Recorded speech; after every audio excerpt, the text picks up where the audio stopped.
নমস্কাৰ দীপাঞ্জলি চেনেলৰ আন এটা ভিডিঅ'লৈ আকৌ এবাৰ স্বাগতম জনাইছোঁ। আশা কৰোঁ সকলোৰে ভাল। আজি মই আপোনালোকলৈ এটা গুজিয়া ৰেচিপি লৈ আহিছোঁ। এই গুজিয়াটো খুব কম বস্তুৰে আপোনালোকে তৈয়াৰ কৰিব পাৰিব। ঘৰত থকা সহজতে পোৱা বস্তুৰে আপোনালোকে এইবিধ গুজিয়া তৈয়াৰ কৰিব পাৰিব। তেনেহ'লে আহকচোন মইনো কেনেদৰে বনালোঁ চাওঁ। ইয়াৰ বাবে একাপ আটা লৈছোঁ। আপোনালোকে আটাৰ সলনি ময়দাও ল'ব পাৰে।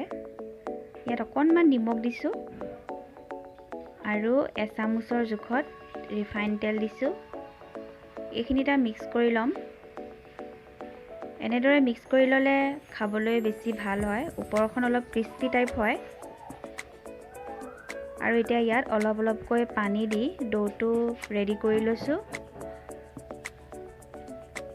বেছি কোমল ডো নবনাব।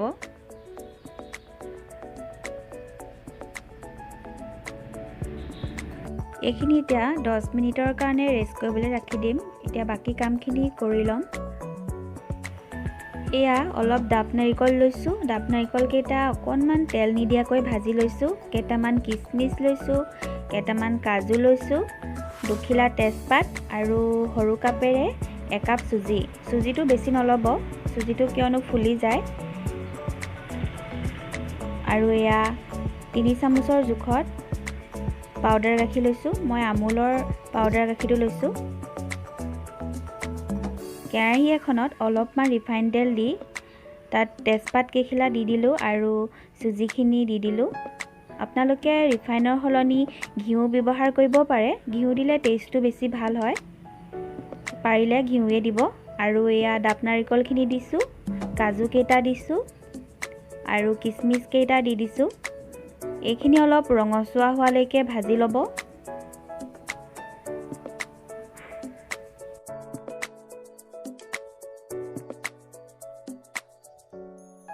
চুজিখিনি ভাজি হৈ গৈছে। ইয়াত গাখীৰখিনি এড কৰি দিছোঁ।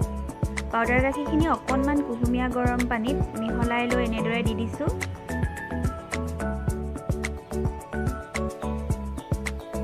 অকণমান গ্লাছটো আখলি পানী দি দিছোঁ।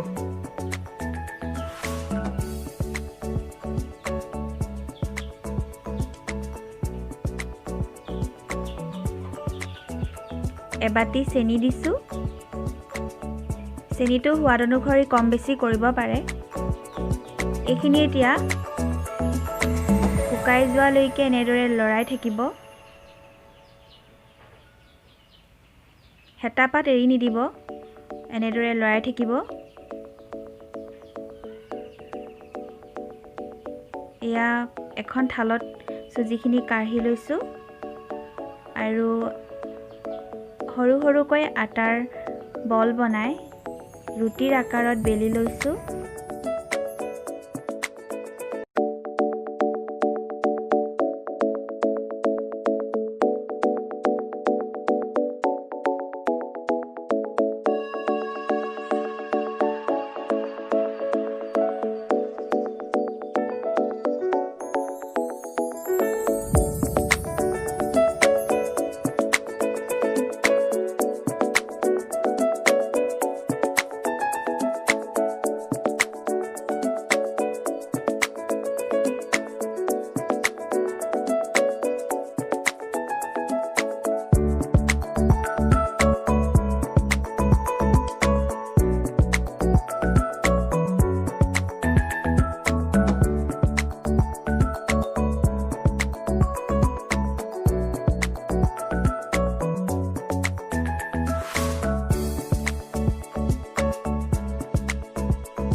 এটা মই হাতেদি কৰি দেখাইছোঁ। এইদৰে যিখিনি এনেদৰে ৰুটিখন বেলি লৈ এনেদৰে দি হাতেদি দুইটা মূৰ এনেদৰে চিল কৰি দিব।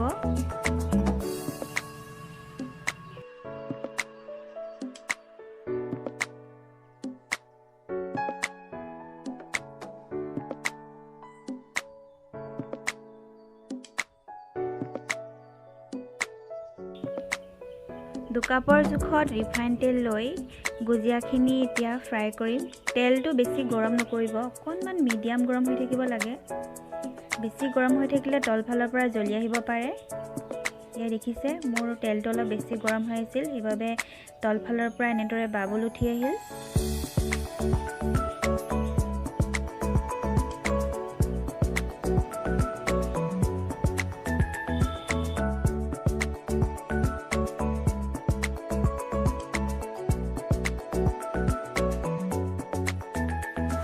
মোৰ গুজিয়াকেইটা চাৰ্ভ কৰিবলৈ ৰেডি হৈ গৈছে।